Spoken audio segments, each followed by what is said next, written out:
पराभवाची आमचे नेते टीम म्हणून काम करू शकले नाहीत असं म्हणण्यात आलंय। आमचे नेते मुख्यमंत्री पदात अडकून बसले अशी स्पष्ट प्रतिक्रिया भाई जगतापांनी दिली आहे। स्वपक्षीयांना त्यांनी खडे बोल सुनावलेत।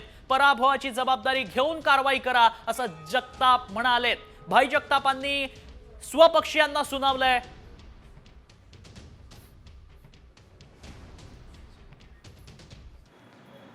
त्यामुळे त्याचा अर्थ तुम्हाला जो समजायचा समजा, मी फार स्पष्टपणे हे सांगितलेलं आहे। शेवटचा प्रश्न, पण आता हे पराभव झाल्यानंतर याची कारणे-मीमांसा कशी असणार? कारण ही चर्चा अशी की आत्मचिंतन करण्याची गरज आहे आणि इतक्या म्हणजे 48 जागा सुद्धा महाविकास आघाडीला येताना दिसत नाही, आत्मचिंतन हा एक शब्द चांगला आहे, चिंता करण्याची हे आहे।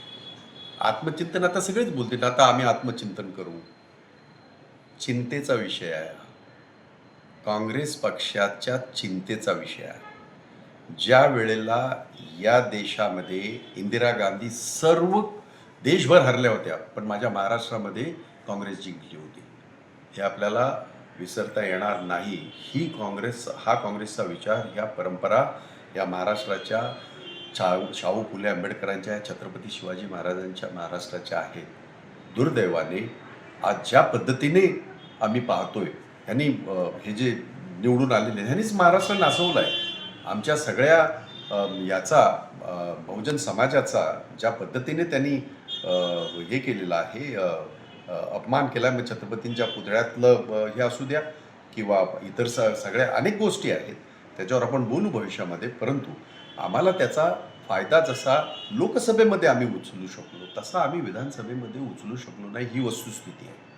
आणि त्यामुळे जागा वाटप असेल किंवा जागांच्या देवाणघेवाण असेल, ह्या सगळ्या गोष्टीमध्ये आमचं नेतृत्व कमी पडलं। राज्यातलं नेतृत्व कमी पडलं। निश्चितच म्हणजे आपण बघतोय की लोकसभेला ज्या पद्धतीने निकाल लागला, तसा अपेक्षित निकाल जो आहे तो विधानसभेला लागू शकला नाही आणि त्यातला त्रागा कुठेतरी भाई जगताप व्यक्त करताना दिसत आहेत। सुनील काळे, साम मराठी, मुंबई। स्वपक्षाला खडे बोल सुनावलेले आहेत। पराभवाची जबाबदारी घेऊन राजीनामा द्या असं जगताप म्हणालेले आहेत। एकंदरीत यावेळेस त्यांनी काँग्रेसलाच घरचा आहेर दिलाय।